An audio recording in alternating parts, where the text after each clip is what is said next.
अस्सलाम वालेकुम, बिस्मिल्लाहिर्रहमानिर्रहीम। क्या जिन और जिन्नात होते हैं या नहीं होते हैं? तो देखिए, जिन और जिन्नात होते हैं, उनकी पूरी पूरी फैमिलियाँ होती हैं, पूरे पूरे ख़ानदान होते हैं। तो ये कौन कौन सी जगहों पर सबसे ज़्यादा होते हैं?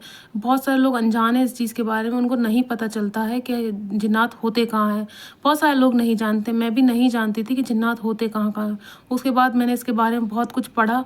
उसके बाद मैंने सोचा आप लोगों के साथ मैं ये वीडियो शेयर करूँ और बताऊँ कि जिन्नात होते हैं और हमें किस तरह से बच के रहना चाहिए जिन्नातों से। तो देखिए, जब हम पब्लिक टॉयलेट यूज़ करते हैं या फिर कोई भी ऐसी जगह यूज़ करते हैं, बहुत सोच समझ के यूज़ करें। जब आप पब्लिक टॉयलेट यूज़ करते हैं तो वहाँ पर आप खटखटा के जाएँ और वहाँ पर आपको बोलना है एक बार कि जो भी साहब हैं यहाँ से वो हट जाएँ या जो भी फैमिली है यहाँ से हट जाए, क्योंकि उनको वहाँ से दूर करना बहुत ज़रूरी होता है। अगर आपने कुछ नहीं बोला और आप एक अनजान जगह पे या फिर जैसे पेट्रोल पंप के पास कुछ टॉयलेट होते हैं, कुछ होटल्स में होते हैं टॉयलेट, या कहीं भी ऐसी जगहों पे होटल होते हैं जो वो टॉयलेट होते हैं जो बहुत दिन से यूज़ नहीं होते हैं और आप वहाँ चले जाते हैं, वहाँ पर देखिए जिन्नातों का पहरा रहता है। जो जगहें बहुत टाइम तक इस्तेमाल नहीं होती, जैसे बहुत सारे घर होते हैं वो क्यों नहीं बिक पाते हैं, बहुत सारे लोग घर बेच देते हैं, पूरी पूरी फैमिलियाँ उनकी मर जाती, ख़त्म हो जाती, क्योंकि वहाँ पर जिन्नातों का बसर हो जाता है। तो वहाँ पर किसी का भी रहना इतना आसान नहीं होता, बहुत मुश्किल हो जाता है। तो वहाँ हर इंसान अपनी जान बचाना चाहता है, तो जो मकान मालिक होता है वो घर बेचने लगता है। वो इसी वजह से घर बेचता है क्योंकि वहाँ जिन्नात रहते हैं। तो जिन्नातों से कैसे दूर रहा जाए? तो देखिए, मैं आपको बता दूँ, जो जगह बहुत टाइम तक खाली, कोई मैदान हो गया, कोई भी ऐसी प्रॉपर्टी हो गई, कोई ऐसा होटल हो गया या कोई भी ऐसी जगह हो गई, कोई स्कूल है, कोई कॉलेज है जो बहुत टाइम तक खाली है, या उसकी कोई क्लास या उसकी एक कोई जगह जो बहुत टाइम तक खाली, वहाँ आपको नहीं जाना चाहिए। या फिर आपकी फैमिली में से भी कोई जाता है तो उनको बिल्कुल मना करना चाहिए कि वहाँ आप चले जाएँगे, आपको पता नहीं चलेगा, फिर आप अचानक से बीमार रहने लग जाएँगे। जैसे बहुत सारे लोगों को देखा है कि वो कहीं शादी में जाते हैं और बीमार हो जाते हैं। वो सोचते हैं उनको नज़र हुई है, नहीं, नज़र के अलावा भी जिन्नात भी होते हैं जो आपका पीछा नहीं छोड़ते। अगर कोई एक ऐसी बीमारी है जो बहुत टाइम तक है, वो जो जा ही नहीं रही, उसको जाने का नाम ही नहीं ले रही, और आप सोच रहे हो पता नहीं सब कुछ तो ले लिया मैंने, सारी दवाइयाँ ले ली, सब कुछ खा लिया, फिर भी ये बीमारी क्यों, आप अपने आप को ठीक करने की बहुत ज़्यादा कोशिश करते हैं कि आप किसी तरह अपनी तबीयत ठीक करें, अपने आप को ठीक करें, पर आप ठीक नहीं हो पाते हैं। तो वहाँ हो सकता है कि आप पे किसी जिन्नात का साया हो गया हो या फिर आप पे कोई जिन्नात आ गए हों, जो आपको नहीं पता चल रहा है। तो उसके लिए मैं आपको एक बहुत अच्छी दुआ बताने वाली हूँ। अगर आपकी किसी भी बीमारी से आप ठीक नहीं हो पा रहे, या फिर घर में आपके एकदम से कोई तकलीफ़ या कोई परेशानी आ गई है, किसी का एक्सीडेंट हो जाना, किसी की मौत हो जाना, एक के बाद एक किसी की मौत होना, या फिर कोई भी एक के बाद एक कोई प्रॉब्लम आना या परेशानी आना, तो मैं आपको बताऊँगी आगे वीडियो में कि आपको कौन सी दुआ ऐसी पढ़नी जिससे आप बचकर रह सकते हैं, उन जिन्नातों से दूर रह सकते हैं। तो देखिए, मैं आपको बताया है, कोई भी ऐसी जगह आप यूज़ ना करें, किसी भी अनजान जगह पे आप जाते हैं तो बहुत सोच समझ के जाएँ। कोई ऐसी सुनसान सड़क है जो रात को बिल्कुल सुनसान रहती है, उस जगह पर भी ना जाएँ। और कोई ऐसी मज़ार, इन जगहों पर जिन्नातों की फैमिली रहती है, अगर आपने उस जगह पे कुछ भी काम किया है, जैसे कुछ प्लॉट खाली होते हैं, वहाँ पर लोग खरीद लेते हैं उसको अच्छा सोच के और सस्ता सोच के, वो उन्होंने खरीद लिया, आपने खरीद तो लिया, अब आपको पता नहीं कि वो कैसा था, कैसा नहीं था, वहाँ जिन्नातों की फैमिली रहती थी या जिन्नात रहता था, आपने खरीद लिया, उसके बाद होगा क्या, आपकी पूरी पूरी फैमिली बीमार होने लग जाएगी। आप एक बार बनवा तो लेंगे मकान, पर वहाँ आप बस के आप वहाँ पनप नहीं पाएँगे, मतलब आप वहाँ पर रह के भी अच्छे खुश नहीं रह पाएँगे, कुछ ना कुछ इतनी तकलीफ़ें आएँगी, आपको पैसे का लॉस होने लगेगा, आपको सेहत ख़राब होने लगेगी, आपके घर में से किसी का इंतकाल होने लगेगा, या कुछ भी ऐसी परेशानी होने लगेगी। आप समझ ही नहीं पाएँगे कि हुआ क्या हमारे साथ, सब कुछ तो ठीक चल रहा था। क्या होता है, कुछ एक ऐसी जगहें, कुछ एक ऐसे एरिया होते हैं जहाँ पर जो है जिन्नात रहते हैं, तो वहाँ क्या होता है, बहुत सारे लोगों को पता नहीं चलता है कि ये जगह लेनी है या नहीं लेनी है। तो देखिए, कोई भी जगह खरीद रहे हैं अगर आप, तो उसको बहुत सोच समझ के खरीदें। बताऊँ क्यों? क्योंकि वो बहुत टाइम से खाली जगह है। आपको सबसे पहले ये चीज़ का ध्यान रखना है कि वो जगह बहुत टाइम से खाली तो नहीं है, या फिर जो मकान आप खरीद रहे हैं वो मकान भी बहुत सोच समझ के खरीदें कि बहुत टाइम से खाली तो नहीं है।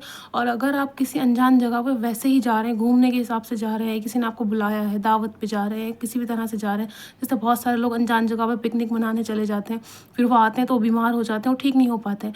तो ये सारी जिन्नाती ही चीज़ें होती हैं। जिन्नात दुनिया में होते हैं और वो पाए जाते हैं पूरी पूरी फैमिलीज़ के साथ, उनके बच्चे भी होते हैं, उनके माँ बाप होते हैं, पूरा पूरा ख़ानदान होता है। अगर आपको किसी एक जिन्नात ने परेशान कर दिया तो आपको कभी भी उसकी पूरी फैमिली आपको नहीं छोड़ेगी, आपको इतना मजबूर कर देगी कि मौत के अलावा दूसरा कोई रास्ता नहीं होता है।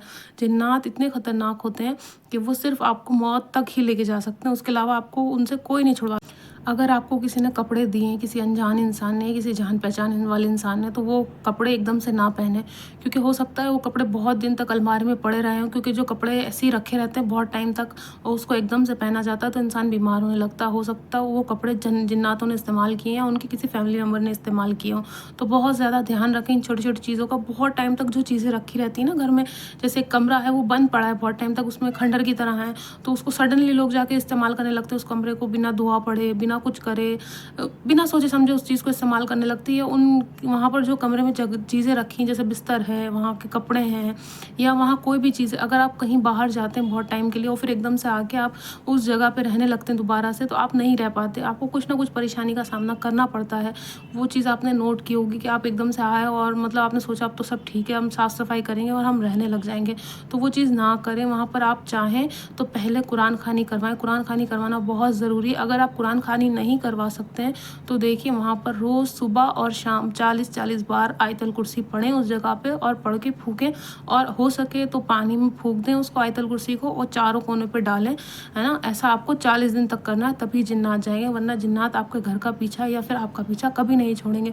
और इस बात का भी ध्यान रखें कि आप किसी भी अनजान जगह पे एकदम से ना जाएं, किसी के दिए हुए कपड़े भी एकदम से ना पहने, कोई भी चीज़ ऐसी रखी बहुत टाइम तक उसको एकदम से इस्तेमाल ना करें। यहाँ तक कि खाने के बर्तनों को भी एकदम से इस्तेमाल ना करें, जो बहुत टाइम से रखे होते हैं या बहुत टाइम तक वो चीज़ वहीं रखी है और आपने एकदम से इस्तेमाल कर ली, तो फिर उसके बाद आप बीमार होने लगते हैं। अगर कोई ऐसी बीमारी है आपके अंदर जो आप चाहते हो कि वो ठीक हो जाए और ठीक नहीं हो पाते, और डॉक्टर कहता है आपको तो कुछ भी नहीं है, आप तो बिल्कुल ठीक हैं, आपको कोई बीमारी नहीं, और आपकी बीमारी ठीक नहीं हो रही, इसका मतलब आपके ऊपर जिन्नात है। मैं ये नहीं कह रही हूँ कि हाँ होंगे ही होंगे, हो सकता है आपको कुछ और बीमारी भी हो सकती है, पर अगर आपको बीमारी के अलावा भी आप बीमार रहते हैं तो आपके ऊपर जिन्नात होंगे। तो आपको करना ये है, अगर आप अपने घर में नॉर्मली रहते हैं और आप कहीं नहीं गए और घर में ही आप बहुत ज़्यादा बीमार रहते हैं, तो आपको सुबह शाम 40 बार आयतल कुर्सी पढ़नी है। जैसे सुबह ज़ोहर की नमाज़ के टाइम पढ़ ली, फिर शाम को मगरिब के टाइम पढ़ ली, उसका पानी दम करके आप खुद भी पिएँ, और आपके घर में अगर कोई और भी बीमार रहता है तो उसको भी पिलाएं। तो इन सब चीज़ों से आप बच सकते हैं, वरना आप नहीं बच सकते। तो इन चीज़ों का बहुत ज़्यादा ध्यान रखें। मैं आपको फिर से बता दूं, जिन्नात होते हैं अनजान जगहों पे होते हैं, और कोई ऐसी खाली जगहें जो होती हैं, जो बंजर जगहें होती हैं, वहाँ होते हैं, पेड़ पौधों के पास होते हैं। कुछ बच्चे से करते हैं ना, गलती से कहीं जाते हैं पार्क में या कहीं, वो एकदम से फूल तोड़ लेते हैं, उनको पता नहीं चलता कि हमें तोड़ना चाहिए या नहीं तोड़ना चाहिए। या कोई पेड़ है उसके नीचे बैठ के बच्चे कुछ खाना खाते हैं, पानी पीते हैं या कुछ भी करते हैं। तो देखिए पेड़ पौधों में भी जिन्नात होते हैं, कपड़ों में भी जिन्नात होते हैं, खाली जगहों पे, घरों में, बर्तनों में, हर जगह जिन्नात होते हैं। तो इन चीज़ों का बहुत ज़्यादा ध्यान रखें। आप अपना भी ध्यान रखें, अपनी फैमिली का भी ध्यान रखें। अगर आपकी कोई चीज़ ठीक नहीं हो रही है तो आप कुरान खानी करवाएं घर में। अगर घर में कोई परेशानी बनी हुई है, अगर उससे भी ठीक नहीं होता है, अगर आप अकेले हैं और आप कुरान खानी नहीं करवा पाते हैं, तो आपको मैंने बताया आप 40 बार आयतल कुर्सी पढ़ें, सुबह में भी 40 बार और शाम में भी, इंशाल्लाह आप बिल्कुल ठीक हो जाएंगे। और मैं आपको बता दूं, जिन्नातों को कौन कौन सी जगहें और कौन कौन से लोग सबसे ज़्यादा पसंद आते हैं। एक तो जिन्नात को वो लोग बहुत ज़्यादा पसंद आते हैं जो काले कपड़े पहनते हैं, और जिन लोगों का सबसे ज़्यादा काले कपड़े पहनने का दिल करता है, इसका मतलब कि उन पे कुछ ना कुछ जिन्नात है या कुछ ऐसी चीज़ है। दूसरी चीज़, जिन लोगों को ज़रूरत से ज़्यादा खुशबू लगाने का शौक़ होता है, बहुत ज़्यादा खुशबुएँ लगाते हैं, उनके ऊपर जिन्नात बहुत जल्दी आ जाते हैं। और जो लोग सबसे ज़्यादा गंदे या नजीस रहते हैं, जो नहाते नहीं हैं या बहुत ज़्यादा मतलब नहाने का नाम ही नहीं लेते हैं, गंदगी के साथ ही रहते हैं, वो सोचते नहीं कि हमें पाक साफ़ होना है या नहीं होना। और जो लोग नमाज़ नहीं पढ़ते हैं, कुरान नहीं पढ़ते हैं, उनके साथ भी जिन्नात रहते हैं। तो आपको बहुत ज़्यादा ध्यान रखना है। एक तो काले कपड़े इतने नहीं पहनने हैं, दूसरी चीज़ ये, ज़रूरत से ज़्यादा खुशबू नहीं लगानी या इत्र या कोई भी ऐसी चीज़ नहीं लगानी, नहीं तो जिन्नात आपका पीछा नहीं छोड़ेगा। मैं आपको फिर से बता रही हूँ, फिर से रिपीट कर रही हूँ कि आपको इन सब चीज़ों से बचना है ना। इत्र ज़्यादा नहीं लगाना। अगर जैसे जुम्मा है या कहीं आप जा रहे हैं तो आप देखें रात के टाइम इत्र लगाना या फिर परफ्यूम लगाने को अवॉइड करें। कहीं सुनसान जगह पे जा रहे हैं तो आप इस चीज़ को अवॉइड करें। और हाँ, अगर कोई ऐसी जगह है जहाँ पर सब जानते हैं अच्छी जगह है, मस्जिद जा रहे हैं, तो आप लगा के जाएँ, या फिर कहीं पे आप ऐसी जगह पे जा रहे हैं अच्छी जगह पे, तो आप इत्र या खुशबू लगा सकते हैं। नमाज के लिए जा रहे हैं तब भी लगा सकते हैं। उसके अलावा कहीं अनजान जगह पे, सुनसान जगह पर इत्र लगा के ना जाएं। अगर आपने भी खुशबुएँ लगा ली हैं और आपने भी ये सारी चीज़ें कर ली हैं, तो आपके पीछे जिन्नात ज़रूर पड़ेंगे, आप नहीं बच सकते। आप ये नहीं कह सकते कि जिन्नात नहीं होते, जिन्नात बिल्कुल होते हैं। और अगर वो आपके पीछे पड़ गए तो आपका पीछा नहीं छोड़ेंगे, आपको बीमार कर देंगे, वो बिल्कुल मौत के मुँह में ला के छोड़ेंगे। तो आपको बहुत ज़्यादा ध्यान रखना है। इत्र, खुशबू या ऐसी भी चीज़ लगाने से पहले 10 बार सोचना है, या फिर काले कपड़े पहनने से ज़रूरत से ज़्यादा काले कपड़े ना पहने।